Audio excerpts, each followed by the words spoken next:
Good morning, and thank you for joining. My name is Mike Davis, and I am the founder and president of the Article 3 Project, or A3P for short. Today, we're hosting White House Chief of Staff Mark Meadows, a former congressman from North Carolina and the former influential chairman of the House Freedom Caucus, as part of A3P's series of discussions with key players in the judicial confirmation fight.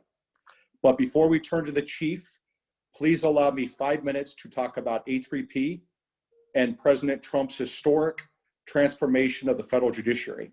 We started A3P nearly 2 years ago to help confirm President Trump's judicial nominees, defend these new judges from left-wing attacks, defend the integrity of the confirmation process, and punch back against the Democrats' radical assaults on judicial independence, court packing, term limits, and even impeachment schemes. In 2016, then candidate Donald Trump promised American voters that he would transform the federal judiciary with conservative jurists in the mold of the late, great Justice Scalia. And with the strong backing of 3 key senators, my former boss Chuck Grassley from Iowa, Lindsey Graham from South Carolina, and Mitch McConnell from Kentucky, President Trump has more than delivered on his promise to American voters. President Trump has, number one, solidified a Republican-appointed majority on the Supreme Court with the confirmations of Justice Gorsuch, another one of my former bosses, and Justice Kavanaugh. And number two, appointed a near-record 218 and counting Article 3 judges, including 53 circuit judges to the critically important courts of appeals, the last stop for more than 99% of federal appeals. President Trump is number 2 of 45 presidents for the pace of his judicial appointments. And the only reason he's not number 1 is because Congress created 152 new judgeships for President Carter to fill. President Trump has flipped the 2nd, 3rd, and 11th circuits from majority Democrat appointed to majority Republican appointed. And on the 29-seat liberal 9th circuit, President Trump started with 11 more Democrat appointed judges than Republicans. That's down to just 3. And when President Trump wins re-election, he could do the unthinkable for a Republican president. He could flip the 9th circuit along with flipping all 13 federal circuit courts across America to conservative control. A3P has a website, judiciarytracker.com, again, judiciarytracker.com, that shows President Trump's historic transformation of the federal judiciary. Indeed, President Trump is the victim of his own success. He has done such an exceptional job of prioritizing and filling judicial vacancies that there are no more left on the federal courts of appeals. The first time that's happened in at least 40 years. But there will be 1 vacancy to fill very soon on the 7th Circuit. President Trump hit a grand slam with his nomination of 7th Circuit Judge and Notre Dame law professor Amy Coney Barrett to serve on the Supreme Court of the United States. White House Chief of Staff Mark Meadows will talk about Judge Barrett and the confirmation fight ahead. And just let me explain to you how we're going to take questions. The chief is going to talk on this call, and then he'll answer questions. Please text me your questions. We have issues with Zoom and Zoom bombing. So please text me your questions at 202-641-4251. Again, 202-641-4251. And with that, we will turn this over to the chief to begin his discussion. It's hard for this guy with gray hair to get used to the fact that you're not seeing people in person and having those real conversations in a more personal way, whether it's here in Washington, D.C. at the White House or on the Capitol Hill. But the process is one that has not only been expedited, but probably has been extremely thorough in a very short period of time. Pat Cipollone and his team continue to work together with Judge Barrett and making sure that she provides all the necessary information to not just the Judiciary Committee, but anyone else that might have a real personal interest in understanding the exceptional credentials of this judge. What I think struck me the most was just at every turn, Judge Barrett has excelled, whether it was as a student or as a professor or ultimately as a judge. And so when we see her credentials, it's one that should be not only applauded by Republicans, but applauded by Republicans and Democrats alike. And if we're looking at a confirmation that advise and consent job that the Senate has to do, and Mike, your old boss, Chairman Grassley, who was involved in this process, like Chairman Graham is now. Hopefully we get back to the days where we're looking at resumes and more whether they're qualified to sit on the bench of the highest court in the land. So for me, we're prepared for anything that might come with regards to more of an activist fight, but hopefully it'll be low drama with a number of meetings that are happening. Even as we speak, there's been a number of meetings over the last couple of days.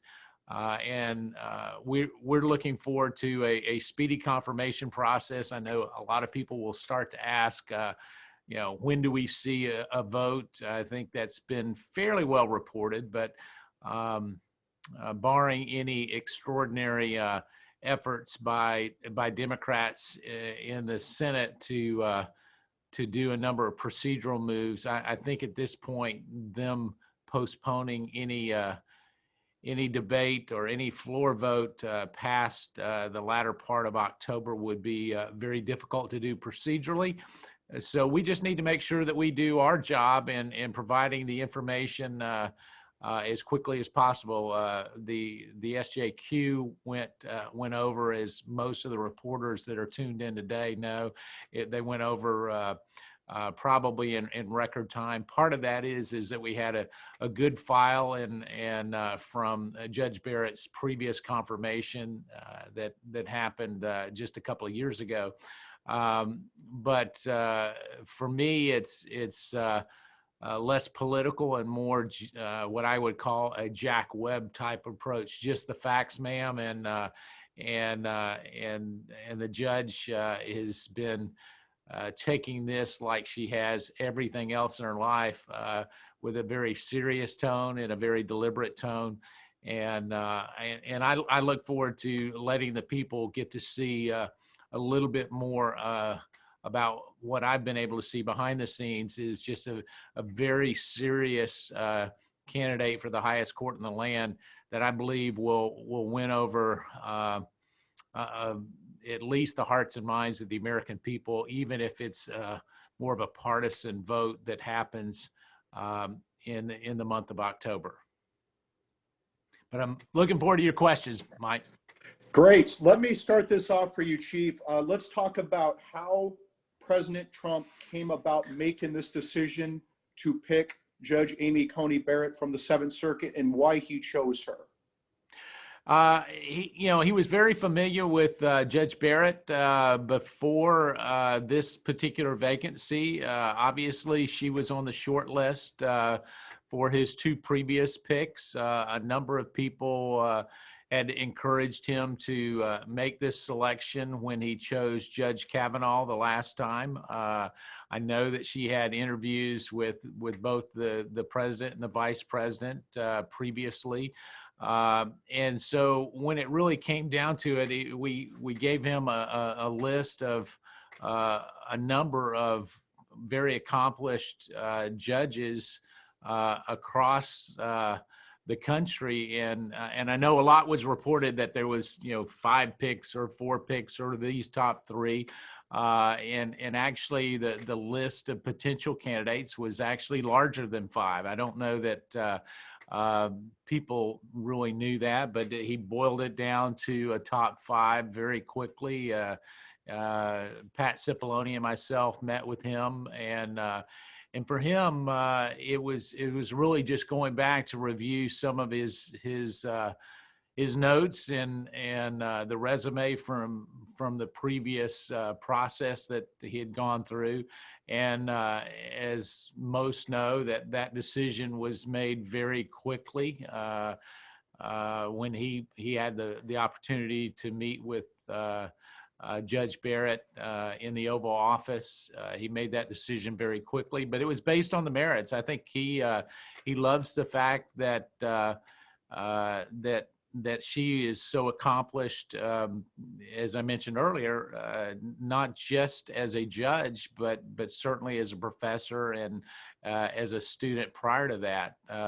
And when you have a number of recommendations, I think the thing that really helped was a number of recommendations that had come in and was part of her file.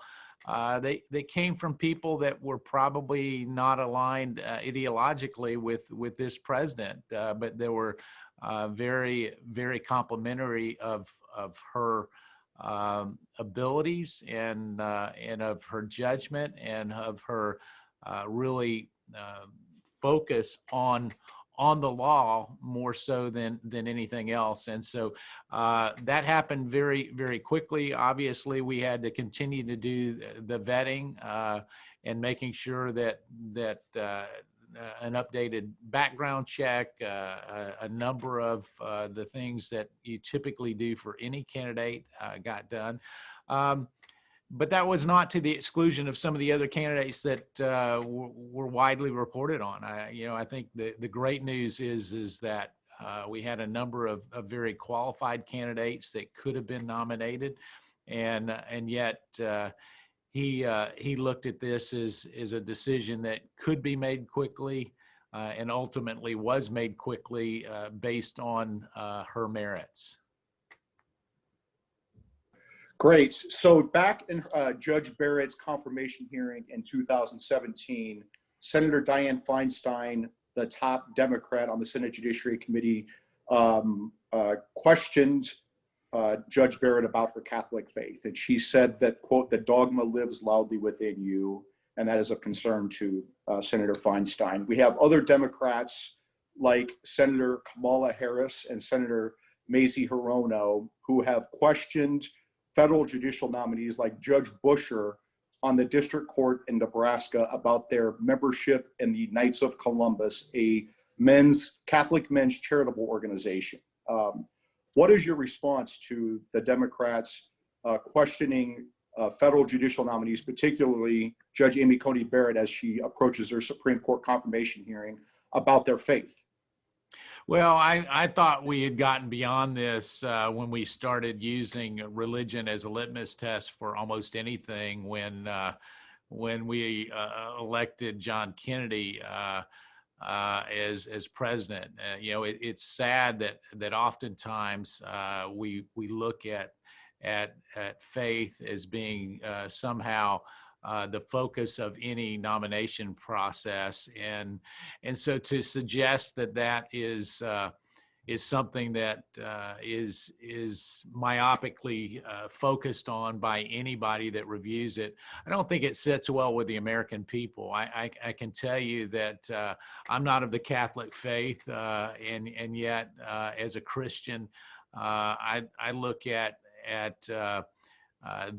those types of questions as being inappropriate. Resumes are there and built very succinctly on the fact that Judge Barrett is a very accomplished judge, and so to suggest that should enter into any confirmation process is, in my opinion, something that should not be part of the confirmation process. And hopefully it won't be this time. You mentioned, Mike, what happened in her previous confirmation, but we sometimes try to draw a whole lot of inferences based on someone's faith. And for me, whether you do that for, in this case, Judge Barrett, her Catholic faith, or if you had done it for Judge Ginsburg for her Jewish faith, neither of those would be appropriate. Let the record and let the judge's ability to have her record speak for itself. I think it does, and ultimately, a good judge, just like a good journalist, puts aside their own personal views as they try to. A good judge does that to make sure that they rule based on the law. A good journalist does it as well in terms of trying to set aside their own personal beliefs to hopefully cover a story in a neutral manner. Anybody that goes to journalism school knows that personal bias does not really have a good place in journalism. And yet on Capitol Hill, sometimes people will try to look at areas to maybe divert the attention from, in this case, a very, very credentialed nominee. This is a question from Jeremy Peters from the New York Times. What did the White House do differently this time in the process of selecting Judge Barrett and preparing for her hearings because of the lessons learned from the Kavanaugh confirmation? Did you say that was Peter? Yes, that was Peter. Okay. I'm sorry, Jeremy Peters. Jeremy. I'm sorry. Jeremy, thank you. I don't know that there's as much lessons learned. I wasn't there. I was actually a member of Congress when we went through both the Gorsuch and Kavanaugh hearings. I can tell you for me, in my discussions with Pat Cipollone and trying to make sure that we look at this as more of a professional process that is expedited. I told Pat and his team we've actually let their lawyers, as Don McGahn did prior to Pat Cipollone, and Pat and his team are working it now to make sure that we include all of that for the record. The other part of this for me is making sure that we at the White House don't make it part of a political process either. Even though I've got a great relationship with a number of the senators on the Judiciary Committee, I've kept my personal interactions with them to be really non-existent. What I want to do is let this incredible judge, her resume, her accomplishments speak volumes to the senators that are there.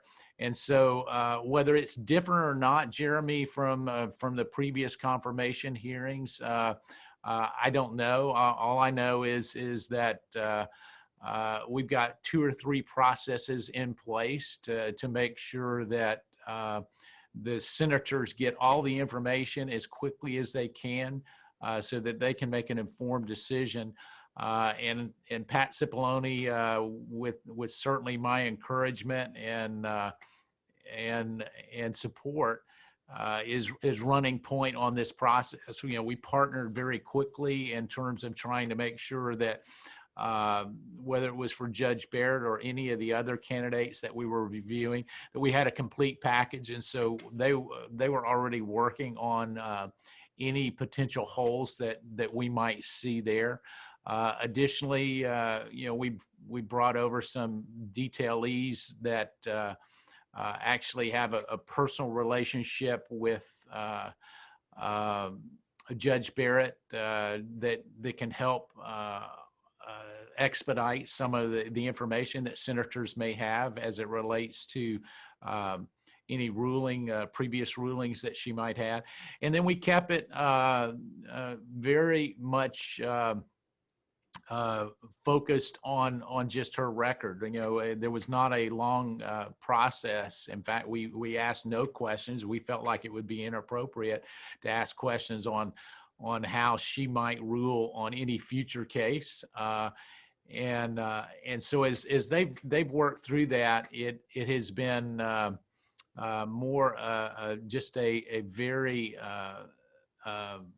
professional, but also what I would say boring process, maybe, if I put it in some kind of context. For me, I want it to just be volumes of information without volumes of rhetoric. And for us, it's too early to tell whether this will ultimately end a process that's different than before. It's my hope that we do that. As the nominee continues to answer those questions, the public will get to see that during the middle of October as we enter into those 4 days of confirmation hearings by the Judiciary Committee. And I think the only other thing that I would add in terms of a difference is that we're trying to make sure that we compartmentalize the efforts that have to actually be worked on. So we've got a team working on things here in the executive building, the Eisenhower Executive Office building. Judge Barrett and her team has some dedicated space to make sure that she can work through everything in a very close and way with Pat Cipollone and his team. And then as we look to the confirmation hearings on Capitol Hill, that will be done in the middle part of October. And so we'll be seeing a number of you on Capitol Hill as we have not just surrogates, but people that know Judge Barrett well, to be able to speak to her credentials and why she should be confirmed, hopefully in a bipartisan way, moving forward. I've gotten a couple questions on this, so I'll summarize these. Democrats have, in their 2020 Democrat National Committee platform that they put out, they have promised they've promised to add DC as a state, let Puerto Rico decide whether they want to become a state, and pack the Supreme Court, meaning add justices to the Supreme Court from 9 to 11. That's something that the number of justices on the Supreme Court has not changed in over 150 years, since 1869, right after the Civil War. The late Justice Ruth Bader Ginsburg recently came out and made the unusual public move of saying that Congress should not do this. What is the Trump administration's position on this, and what is your response to the Democrats' court packing plan? Joe Biden, I guess at the debate, seemed to kind of walk away from that question, and maybe it was just that it was the way that it was asked. But packing the court is really taking a political process and trying to, in my mind, pervert the independence of a court just based on the fact that you have nominees that you believe will rule one way or another, and you're trying to look for a different outcome. I don't think the American people broadly would see that adding justices just so that you could get a desired ruling from a Supreme Court's decision is the prudent way to go. Certainly, it's not something that President Trump believes should happen. It's not what the vast majority of judges think that should happen either. And if we're going to look at that in terms of expanding the role, we've looked at the appellate process, and whether it's on any of the circuits and the appellate, that's where a lot of the work actually gets done anyways. And so it's only those times where you have a conflict between maybe a Fourth Circuit and a Ninth Circuit, or any other numbers that you want to add to that you actually elevate those those issues to the Supreme Court. And so if you're looking at workload, I'd say you would add justices in the capacity to hear more cases at the appellate level. I don't think that this is a workload component. This is a political component. I think it's a very dangerous proposal to look at packing the court, and it may be well received by some on the far left because they would get the verdict that they would be begging for. But the scary part about that is, just like you can pack it now, you could potentially change the number when the dynamics are very different. And if we start doing that, we've taken the independence of the judicial system and we perverted it with a legislative directive that comes, whether it comes from the executive branch or from the legislative branch. And I just don't think it's what our founding fathers envisioned. But regardless, it's something that President Trump and most Americans strongly oppose. So I have one last question here, and this is a combination of about 4 people who have asked this. So Okay. During Justice Kavanaugh's confirmation hearing, and I served as the staff leader on that, so I'm fully aware of what happened there. It was a circus. We saw Senator Kamala Harris interrupting my former boss, Chairman Chuck Grassley, within 8 seconds of the opening of the first hearing. It was the paper cut hearing, the fight over documents. We saw paid protesters screaming in the gallery. This time, I don't anticipate it's going to get any better.